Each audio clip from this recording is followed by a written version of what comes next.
سلامونه درنو دوستانو جوړ بخیر.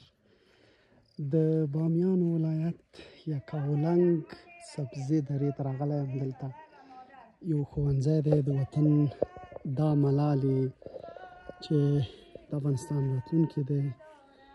دوی له لومړي ټولګي تر شپږم ټولګي پورې دلته زده کړې کوي او د خپلو هنرونو او فنونو د پیاوړتیا لپاره دوی هر سهار په دغسې لاین کې راټولیږي او د خپلو هنرونو او زده کړو او فنونو د ښودلو انعکاس کوي.